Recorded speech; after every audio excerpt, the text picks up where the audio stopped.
we're taking time, I wanted to speak about this resolution on the record. Once again, this resolution was introduced by Senator Groney, and it was co-signed by 30 other senators, many of whom, and I won't out you, confessed to me that they signed this without reading it and they regret it. And if this resolution, which is going to be heard Thursday in the Executive Committee at noon, and I don't think that noon to 1:30 p.m. is going to be enough time to hear from the second house all of the testimony for and against this legislative resolution. I think this is probably something that needs a more substantive hearing. If this is something that the legislature is going to pass and put on our legal historic record as an official position of the legislature, that we're asking the governor and the attorney general to take action on behalf of the state.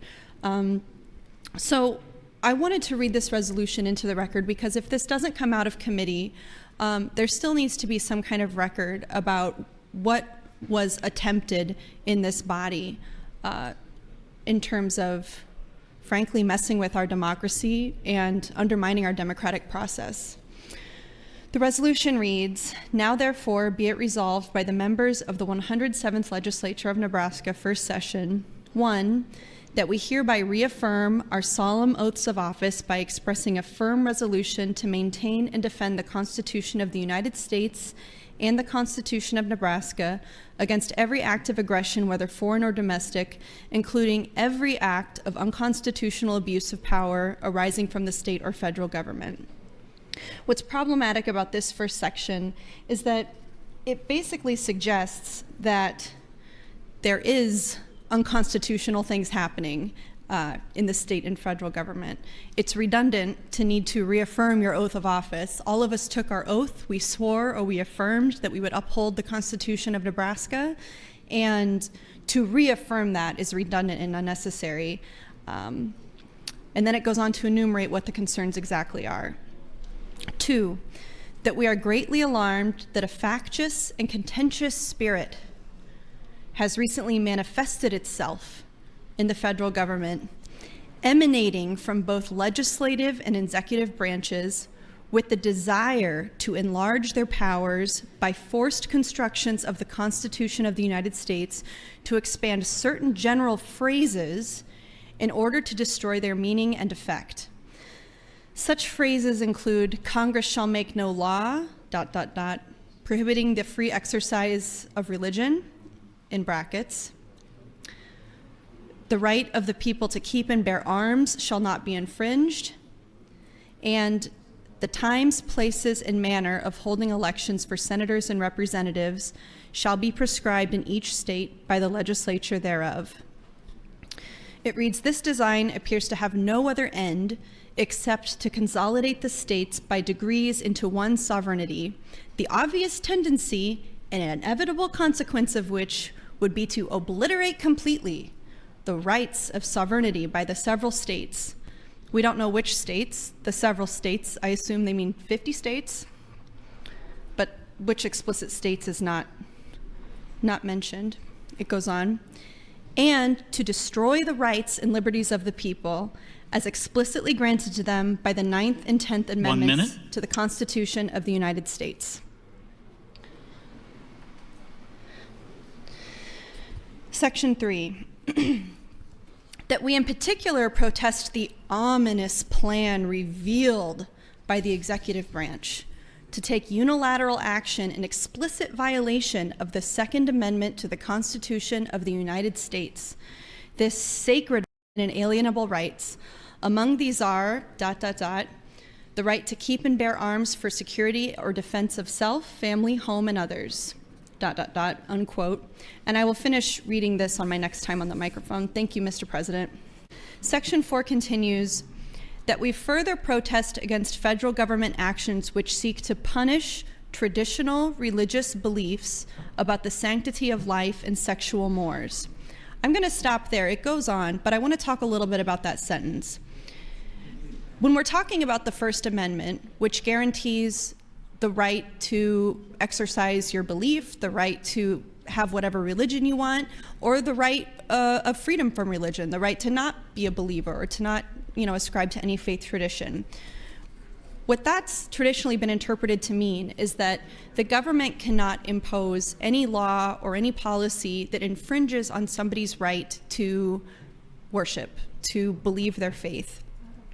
But what I question in this sentence is when we talk about federal government actions which seek to punish traditional religious beliefs.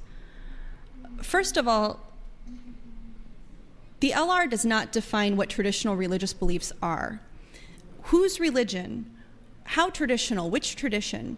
Because we are a country of many different nationalities, many different backgrounds, many different races and faith traditions, coming from the indigenous people and First Nations to the Christian colonizers who came to the United States and imposed their religion on so many people who lived here already, and then built a country and a constitution based on that. And then, of course, we've had influxes of many, many other people from faith traditions, including Islam and Judaism and everything else that there is. And we also have a growing sector of atheists and non-believers, people who select none when they're asked to fill out their religion. So when we talk about traditional religious beliefs, and we put this in a resolution that gets passed by the legislature, that gets put into our official legal and historic record, it means something. It's something consequential. It's not like congratulating a baseball team or sharing your little opinion about something on the mic. This becomes something with legal weight. So when we say traditional religious beliefs, we need to define what that religion is. Do you mean Christianity? Do you mean Presbyterianism? Do you mean Catholicism or Lutheranism? Do you mean Judaism? Also that it says, we protest against federal government actions which could punish these beliefs. I'm hesitant about that because there has been a growing trend of right-wing Christians in the United States who feel that they are persecuted and that they are being punished when laws are passed to say things like, you can't discriminate against gay people. Well, then the far-right Christians come out and they say, well, that's infringing my right to practice my religion. How can I be a good Christian if I can't hate the gay people? That's an infringement on my First Amendment right. And I'm not making that up. That's something that we hear often, and it's something I've heard from many colleagues here when they articulate their opposition to many LGBTQ proposals that I introduce. 1 minute. They say, well, that would be an infringement on my religion, and it would be a punishment, an infringement upon other people who feel the same. But that is not actually what it is, and that's not something that any court has ever found. The sentence goes on to talk, so of course we have a problem about traditional religious beliefs. What is that? Well, we can only conclude that it means Christianity, of course, and probably far-right Christianity, because it goes on to talk about the sanctity of life and sexual mores. What could they possibly mean by sexual mores? Are we talking about gay people? Are we talking about what shape your genitals are and how they ought to fit together? And we're going to put that in a resolution that we pass in the legislature with the weight of the law and the historic record behind it? What about the sanctity of life? Talking about traditional religious beliefs, Jews aren't against abortion. In Judaism, abortion is not an immoral thing. So, time, Senator. Thank you. Thank you, Senator Hunt. Senator Walz, you're recognized. Thank you, Mr. President. I yield my time to Senator Hunt. Senator Hunt, you're yielded 4 minutes, 55 seconds. Thank you very much, Senator Walz. So when we say that we want to enforce traditional religious beliefs about the sanctity of life, we're talking about Christianity probably. And of course, not all Christians are against abortion. And there are many religions that don't take a position on it or don't condemn it at all, for example, Judaism. So by passing this resolution, are we asserting the supremacy of Christianity, of one religion over another? Because we're putting values into this resolution that other religions do not share. If that's the case, I think that this needs to be amended to define exactly what we mean by traditional beliefs, what we mean by religion, which religion exactly are we talking about here? What do we mean about the sanctity of life? Do we mean supporting food assistance for people who are hungry? Do we mean making sure that people who need medical care can receive it when they need it? Do we mean charging thousands of dollars per injection for diabetes medication? Do we mean offering assistance to the homeless? Do we mean making sure that teens and young adults have access to medically accurate, age-appropriate information about sexuality and consent in their bodies and contraception? Because to me, that is what sanctity of life represents. It means standing up for the life that is here.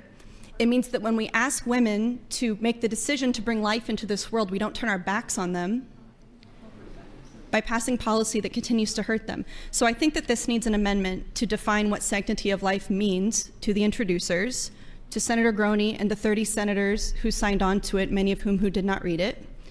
And then sexual mores. What does that mean? Does that mean heterosexual marriage followed by a lifetime of monogamy? I would introduce an amendment to make that explicit. Does it mean never divorce? Does it mean, because that would be a value in Catholicism, does it mean never use contraception? Does it mean never do gay stuff? Like, what are the sexual mores that we're exactly trying to enforce here? Unfortunately, the LR is silent on that. And so this is something that courts would be left to decide. And again, as this is a document on the official historical legal record of the state of Nebraska, and it is explicitly asking the governor and the attorney general to take action on behalf of the state, that's something that has to be defined. That's something that people have to know what we're talking about. It goes on to say, okay, we further protest against federal government actions which seek to punish traditional religious beliefs, whose religion, whose tradition, about the sanctity of life, which means what, and sexual mores, which means what. These actions are in direct violation of the First Amendment to the Constitution of the United States. So by saying these actions are in direct violation, we're implying that they've already happened, that the government is doing these things now, which we could certainly take issue with. These actions are in direct violation of the First Amendment to the Constitution of the United States, which states that Congress shall make no law prohibiting the free exercise of religion, in brackets, and of the Constitution of Nebraska, which states that, quote, all persons have a natural and indefeasible? Is that in the Constitution? Is it indefensible or indefeasible? Shows what I know. Right to worship Almighty God according to the dictates of their own consciences, nor shall any interference with the rights of conscience be permitted. As Senator John Kavanaugh said 1 minute. In the floor debate when I was talking about how we needed to re-reference this to Government Committee, which is where drafters recommended that it go in referencing, and that is where it should have gone based on the subject matter, and I can talk more about that. But Senator John Kavanaugh made the great point that that is not actually the complete text of the Constitution. And it's kind of picking and choosing little parts of the Constitution that affirm your goal with this LR, just as you picked and chose the committee that you wanted it to go to so that it would be voted out. And I'll wait to continue on my next time on the mic. Thank you, Mr. President. Thank you, Senator Hunt. Senator John Kavanaugh, you're recognized. Thank you, Mr. President. I'm going to yield my time to Senator Hunt. I want to know where this is going. Senator Hunt, you're yielded 4 minutes, 55 seconds. Thank you, Senator Kavanaugh. It continues in Section 5 that we, and by the way, when we say we, it means not just the members of the legislature, but everybody in Nebraska, because this resolution is asking the legislature to speak for the people of Nebraska, and that's the verbiage that's used in the resolution. So that we, almost 2 million of us, express distress at the prospect of proposed federal legislation designed to usurp the election process that was constitutionally left primarily to the legislatures of several states.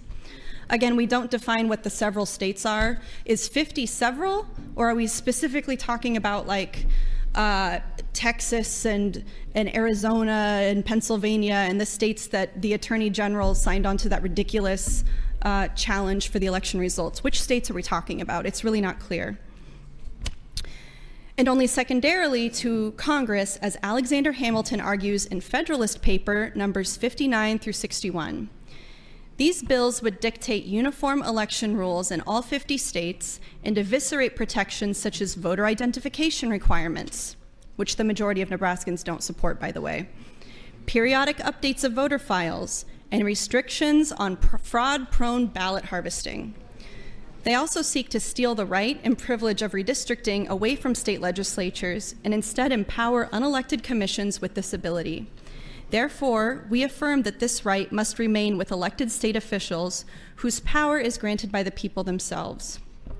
Number 6, that we also protest the stated goal by the executive branch of the federal government to restrict the private use of at least 30% of America's lands and waters by 2030. So what we're talking about here is conservation, is wildlife conservation and environmental conservation. As evidence, we expound Section 1 of Article 1 of the Constitution of Nebraska. To secure these rights and the protection of property, governments are instituted among people, deriving their just powers from the consent of the governed, unquote. In concurrence, the Fifth Amendment to the Constitution of the United States declares, quote, "No person shall be deprived of life, liberty, or property without due process of law," unquote. The acquisition, possession, and use of private property for private purposes is inextricable from the right of liberty and the attainment of happiness. So again, connecting property with happiness. Such an appropriation of property is a gross violation of the fundamental principles of our state and nation. What this paragraph is arguing is that federal protections of land, whether we're talking about a state park or a national park or, you know, a protected wildlife area, maybe a pipeline route, what have you, is fundamentally at odds with the ideas of life, liberty, and the pursuit of happiness, because to own property is more of a right than actually conserving our planet. Number 7, that we strongly affirm the sacred and constitutional right of all persons of the liberty to decide what, if any, vaccination is necessary for their health or the health of their family. So this is basically putting anti-vax stuff in a resolution that is on the legal and historic record of the state of Nebraska, speaking on behalf of almost all 2 million about people in this state. Anti-vax stuff. We explicitly reject the idea of vaccine passports and other federal mandates, which don't exist, by the way. There's never been this. This is not what's going to happen.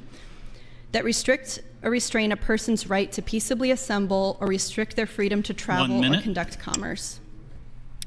8, that the legislature requests cooperation from the governor of Nebraska, the Nebraska Attorney General, the President of the United States, the President pro tempore of the United States Senate, the Secretary of the United States Senate, the Speaker of the United States House of Representatives, the Clerk of the United States House of Representatives, and the presiding officers of each of the legislative houses in the several states. Which states? Once again, I don't know. In defending the Constitution of the United States, the states, and the people against federal overreach. So this says, we request cooperation from all of these groups in defending the Constitution against federal overreach. So what this part of the resolution does is an actual directive to the president, to the governor, to the attorney general to take specific action. And that concerns me. I will continue on my next time on the mic. Thank you, Senator Hunt. Senator Day, you're recognized. Thank you, Mr. President. I yield my time to Senator Hunt. Senator Hunt, you're yielded 4 minutes, 55 seconds. Thank you, Senator Day. It concludes in the final section here. It says that the clerk of the legislature shall transmit copies of this resolution to the governor of Nebraska, the Nebraska Attorney General, the President of the United States, the President pro tempore of the Senate, the Secretary of the United States Senate, the Speaker of the United States House of Representatives, the Clerk of the United States House of Representatives, and to the presiding officers of each of the legislative houses in the several states. I wanted to read that into the record, even though it took several times on the mic, because if this doesn't come out of the executive committee, where this doesn't belong, by the way, I want to extend the conversation that many Nebraskans are starting to have about this resolution being introduced. I've introduced a resolution in response to this. It's LR117 that I introduced earlier today. And what that resolution does is it takes the same exact verbiage of LR107. It takes the same voice. It takes the same, some of the same phrases and wording. And instead, I used the resolution to condemn the insurrection at the U.S. Capitol on January 6th. That is something that the Nebraska legislature has not yet done. Of course, the insurrection, the horrible riot at the Capitol on January 6th, when that happened, we were in the Committee on Committees meeting where we were putting all these committees together. And somebody in the meetings looked at their phone and they said, "Oh my gosh, is anybody looking at what's happening in Washington?" And of course, this was very early in the session, and so it was a really shocking thing to have happen, and it made us really nervous about what was going to happen in Washington, but also what could happen here. What could happen here in Nebraska, where we have such a special system of government with our nonpartisan unicameral, and to put something so basely political, like LR107, so basely, blatantly partisan, it reads like it was written by an artificial intelligence robot collecting words from Newsmax and Breitbart. That's how it reads when I read it. And when I read it out loud and people hear it online, you know what I'm talking about. So for our legislature to respond to the political mood, which is fractious, which is contentious, which is uneasy, with the transfer of power we just had at the federal level, we haven't said anything about that January 6th attack that resulted in the death of a law enforcement officer when somebody hit him with a fire extinguisher, plus many, many more injuries that law enforcement officers endured, where people were vandalizing inside the Capitol, where they were making threats, where they were stealing things from members of Congress's offices, where they threatened Vice President Mike Pence, Nancy Pelosi, Speaker Pelosi, Representative Ocasio-Cortez, many, many other members of Congress. And the Nebraska legislature hasn't bothered to file a little resolution about that, but we did file a resolution, which was signed by 30 of you, many of whom didn't read it, basically condemning the Biden administration for punishing traditional religious beliefs, stopping states from doing voter ID, which they aren't. 1 minute. From preventing people from refusing vaccinations, which there isn't even a movement in this state to mandate vaccinations. That is something that would never fly in this state. Yet it's something that you are so afraid of that you had to pass a resolution to talk about it. On my next time on the mic, I want to read or talk about this wonderful op-ed that was published today in the Omaha World Herald. It was written by Rachel Gibson and Sherry St. Clair. You may recognize some of their names.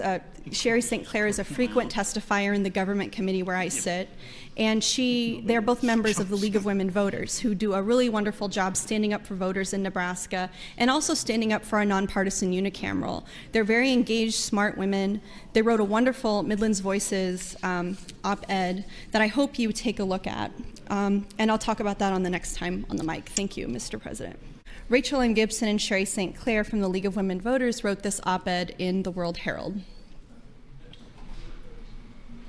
They write, "For over 100 years, the League of Women Voters has relentlessly advocated for voting rights and policies that protect democracy.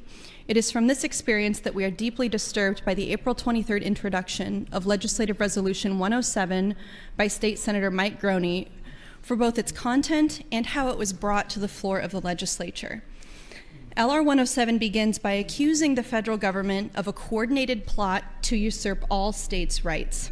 And this is referenced on page 1 of the resolution, section 3, where they say, "We in particular protest the ominous plan revealed by the executive branch." And there's language like that that's very frivolous and inflammatory throughout the resolution. It haphazardly pulls incomplete phrases from the U.S. Constitution, reflecting the point that Senator John Kavanaugh made when we were debating my motion to recommit to, or to re-refer to government committee. It haphazardly pulls incomplete phrases to support a handful of highly politicized issues, including guns, abortion, religion, sexuality, voting access, land use, and vaccination. We find Section 5 regarding the election process particularly concerning. Leaning into the false narrative that the recent election was fraudulent, despite countless fact-based reports otherwise, LR107's authors assert the state's power to suppress voter access through ID requirements, record purging, and restrictions in voter supports. We live in challenging times facing a pandemic, an uneasy transition of power, an individual versus collective rights debate, and a reawakening to systemic racial discrimination and violence. We encounter divisive language everywhere, the media, workplaces, even friends and neighbors. Whether by intention or negligence, it is inappropriate and unacceptable for our state leaders to fan the flames by not speaking against LR107. In addition to its disquieting content, how LR107 arrived on the floor of our unicameral legislature is atypical. Proposed legislation goes through a well-established process which relies heavily on committees, allowing a subset of senators with, quote, subject matter jurisdiction, unquote, to act as policy gatekeepers. Nebraska citizens, as members of the Second House, may provide commentary on proposals. With LR107, the manipulation of this process causes our concern to turn to alarm. Instead of being referred to the government committee, the appropriate committee considering its content, the drafters referred LR107 to the executive committee, which manages the work of the legislature. 1 minute. Why? I will correct them here and say that the drafters originally referred LR107 where it belonged, to the Government, Military, and Veterans Affairs Committee, but the executive committee, which does referencing, has the final word on where bills end up going. And in referencing, this is often a fight, should something go to judiciary or government? Should it go to Health and Human Services or judiciary? Whatever it is, this is often a fight in referencing. And that's what happened with LR107. So the referencers originally got it right to go to government, but the members of this body on the executive committee made the executive decision to keep it in their committee where it doesn't belong. When I made my motion to re-refer LR107 to government committee last week, nobody on the government committee, nobody on the executive committee who supported it stood up in defense of their decision. So what are we to conclude other than they know what they did, they're not sorry, they're going to get away with it, and... Time, Senator. Thank you. Thank you, Senator. Continuing with this op-ed written by Rachel M. Gibson and Sherry St. Clair in Midland's Voices in the Omaha World Herald today, they say, to pose that question, the question meaning why LR107 was referred by the executive committee to the executive committee instead of to government committee where it belongs, to pose that question and resolve the misassignment, State Senator Megan Hunt introduced a motion on April 29th to re-refer LR107 to the appropriate committee. She reported that one of LR107's lead writers, State Senator Steve Halloran, explicitly stated a political decision was made to send the resolution to the executive committee because he feared the government committee would not move it forward due to previous, quote, split votes on bills, unquote, which we interpret as bills related to voter suppression and campaign financing. In response, State Senator John McCollister, who serves on both the Executive Board and Government Committee, stated publicly that LR107 was incorrectly assigned. Sadly, the motion to re-refer failed, and LR107 waits to be moved forward in the lawmaking process. It appears unicameral leadership has circumvented the checks and balances of legislative procedure. Of the many legislative resolutions this session, some call for interim studies, some congratulate individuals, organizations, and teams. One even lightheartedly recognizes the, quote, one true Josh, unquote. LR107 is the only resolution that includes the phrase, quote, requests cooperation, unquote. Those are words of action, not a position statement, but a request for action followed by a false, incendiary, and partisan statements. While only a resolution, it is a government document which formally, legally speaks on behalf of the people of Nebraska. We at the League of Women Voters Nebraska know this is a mischaracterization of the majority of our friends and neighbors. There has been much talk from the legislative floor of the need to trust and have good faith in one another. Frankly, that is an impossible ask when resolutions like LR107 advance through manipulation or with the support of 30 senators who either are not paying attention or, more concerning, are failing to represent and serve Nebraskans as they promised in their solemn oath of office.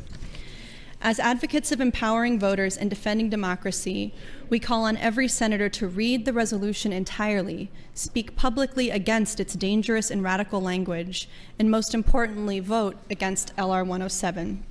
So that's a op-ed that was published in the World Herald today in response to a conversation we had last week about the misreferencing of LR107, which is a blatantly, patently partisan political resolution that was signed, honestly, by a bipartisan group of 31 senators.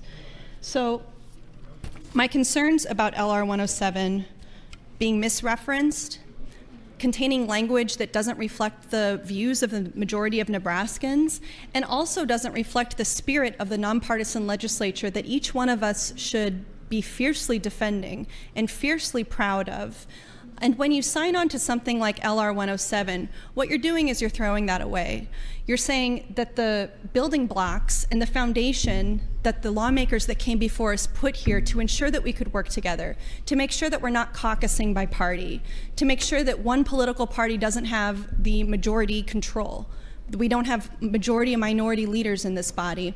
And I think all of us can agree, no matter where we fall on the spectrum, you know, I may be one of the most far left in the body. Senator Lowe, for example, may be one of the more far right, but Senator Lowe and I work together all the time in our committees and on different bills.